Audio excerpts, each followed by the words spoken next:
ਆਸ ਕਰ ਰਹੇ ਹਾਂ ਤੇ ਗੜ ਮਹਾਰਾਜੇ ਦੇ ਚੱਪੇ ਚੱਪੇ ਤੋਂ ਅਸੀਂ ਦੋਸਤਾਂ ਨੂੰ ਯੂਥ ਨੂੰ ਇਕੱਠਾ ਕੀਤਾ ਕਿ ਆਓ ਇਸ ਮਕਸਦ ਦੇ ਵਿੱਚ ਸਾਡਾ ਸਾਥ ਦਿਓ ਤਾਂ ਕਿ ਗੜ ਮਹਾਰਾਜੇ ਦੀ ਤਮੀਰ और ਤਰੱਕੀ ਨੂੰ ਦਾ ਕੋਈ ਹਾਲ ਅਹਵਾਲ ਲੈਣ ਵਾਲਾ ਕੋਈ ਨਹੀਂ। ਸਭ ਆਉਂਦੇ ਨੇ ਵੋਟ ਲੈਂਦੇ ਨੇ। ਤੁਹਾਡੇ ਮੇਰੇ ਵੋਟਾਂ ਨਾਲ ਜਾ ਕੇ ਏਸੀ ਰੂਮਾਂ 'ਚ ਲਗਜ਼ਰੀ ਲਾਈਫ ਗੁਜ਼ਾਰਦੇ ਨੇ। ਸਾਡਾ ਪੁੱਛਣ ਵਾਲਾ ਕੋਈ ਨਹੀਂ।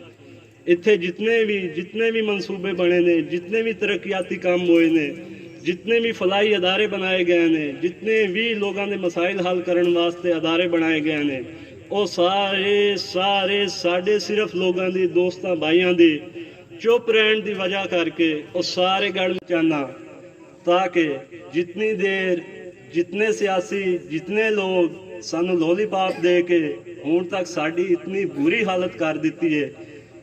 काफ़ी अरसे बाद गढ़ महाराजा की तरक्की का ख्याल आया, आ ते गया, चलो देर नाल सही आया तो है। ते बड़ी खुशी महसूस हुई है। मसाइल का सिर्फ मैनू नहीं पता, कोई मैं कला इस गढ़ महाराजे च नहीं रहिंदा। गढ़ महाराजे दे मेरे सब दोस्त भाई बैठे ने। सारे मसाइल का सब मसले मसाइल जितनी भी साड़ी ਰਾਜਾ ਦੀਆਂ ਇਮਲਾਕ ਕਿਤੇ ਹੋਰ ਸ਼ਿਫਟ ਹੋ ਜਾਂਦੀਆਂ ਨੇ ਤੇ ਗੜ ਮਹਾਰਾਜੇ ਵਾਲਿਆਂ ਨੂੰ ਪਤਾ ਹੀ ਨਹੀਂ ਚੱਲਦਾ। ਠੀਕ ਹੈ ਕਿ ਤੁਸੀਂ ਤਸ਼ਰੀਫ ਲੈ ਕੇ ਆਏ। ਚੌਧਰੀ ਇਮਰਾਨ ਸਾਹਿਬ ਨਜ਼ਰ ਆ ਰਹੇ ਨੇ ਮੈਨੂੰ ਪਿੱਛੇ ਹਨੇਰੇ 'ਚ ਬੈਠੇ। ਉਹਨਾਂ ਦਾ ਵੀ ਬਹੁਤ ਸ਼ੁਕਰੀਆ ਕਿ ਉਹ कोई बीमार किसी न किसी मसले मसाइल च खुद अपने रिश्तेदार दोस्त भाई किसी न किसी ने लैके जांदा होएगा। कोई मैनू दस देवे किसी नूं उन्हां दा साथ दिता जाएगा।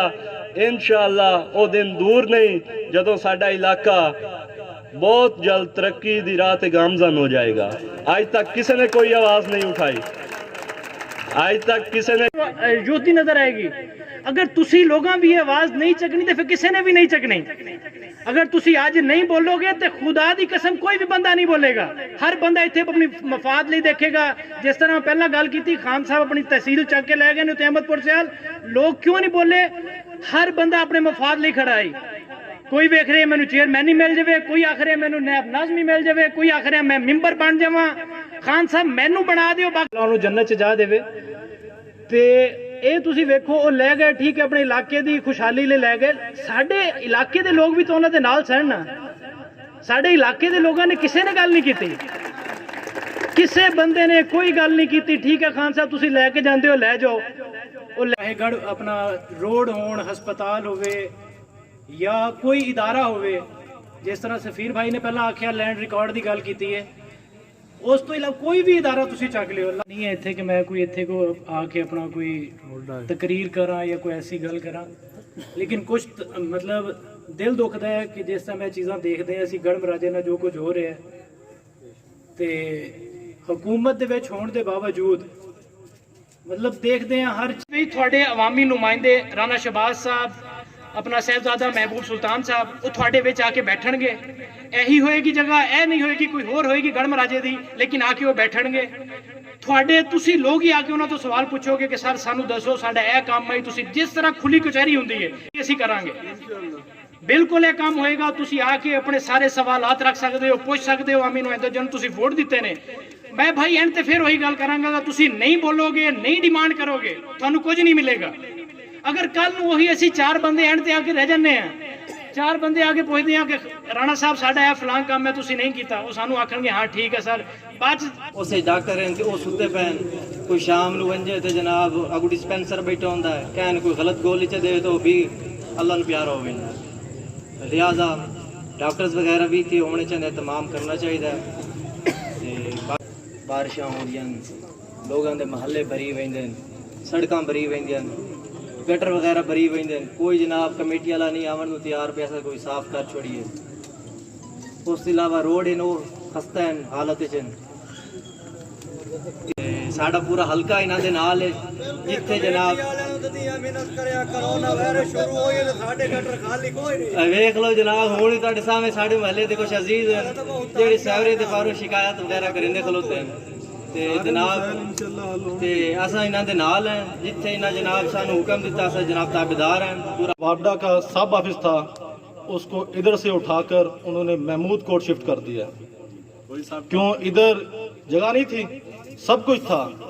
हमारे गढ़ महाराजा के साथ मुसलसल नाइंसाफियाँ हो रही हैं और हमने इंशाअल्लाह ताला इस यूथ विंग के ज़रिए अपने शहर का तरक्की को परवान चढ़ाना है और इंसाफ हासिल करना है। और जैसा कि आप सब दोस्त जानते हैं कि ये देखें, जब से हमारे ये सिर्फ साडा जेड़ा ये बनी है जमात यूथ विंग अपने शहर की तरक्की वास्ते बनी है। जैसा कि सब दोस्त जानते हैं कि हमारे गढ़ महाराजा में माशाल्लाह आबादी मुसलसल बढ़ रही है, लेकिन इसमें स्ट्रीट लाइट का कोई ख़ास इंतज़ाम नहीं है। और जो हमारे इक़्तिदार में आता है वो कहता है भी गढ़ वाले का शह ही नहीं। तो जेड़ी गढ़ महाराजे दे कोई अजीम वदन मतलब जेड़े पावे उन्होंने असां दें भी ये सारा शहर सानू वोट दे देंदा है। मैं अपने दोस्तां बाबा नू ये आखना चाहना भी अपने तुसी शहर वास्ते इकट्ठे, जैसा कि आप सब दोस्त जानते हैं कि हमारा शहर गढ़ महाराजा एक कदीमी शहर है। इसकी जो शाखें ठीक है, घर घर तो कचरा चुकना चाहिए उन्होंने, तनख्वाह लै रहे ने, कोई मसला नहीं जी, बैठे ने घर ते काम कोई नहीं कर रहा। जिन मोहल्ले सेवरेज नहीं है उन्होंने सेवरेज दी जाए। सेहत के मसाइल ने साढ़े गैनक आलो जे 2 बैठे ने अहमदपुर सियाल, सानू एक भी नहीं दिता जा रहा। ठीक है, सर्जन डॉक्टर की तैनाती कोई नहीं।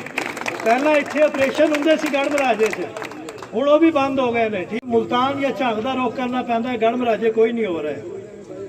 तो ट्रामा सेंटर जिदा पहले दोस्तों ने कहा कि वो होना चाहिए, गढ़ महाराज की जरूरत है, सन नहीं दिता जा रहा। असी आवाज़ चुकांगे तो इंशाल्लाह वो देंगे सानू। बच्चों की वैक्सीन कोई नहीं है।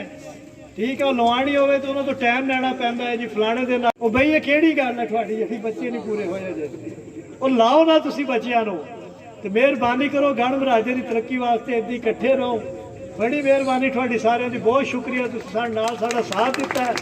इंशाअल्लाह अगे भी असीं इदां इकट्ठे रवांगे और इसे तरह काम करांगे। अस्सलाम। शुक्रिया। शहीदों में बुरा सोचते हैं।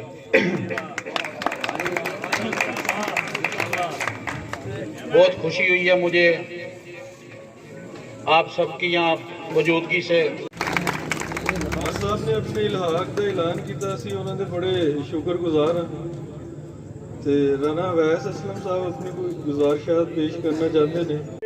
तमाम दोस्त जेड़े जेड़े अपनी रजामंदी नाल इलाके दी खुशहाली वास्ते जिम्मेदारियां लैन, असी गुफ्तगू वास्ते दावत देवांगे जनाब मलिक कफीर साहब नूं कि वो जो चीज़ां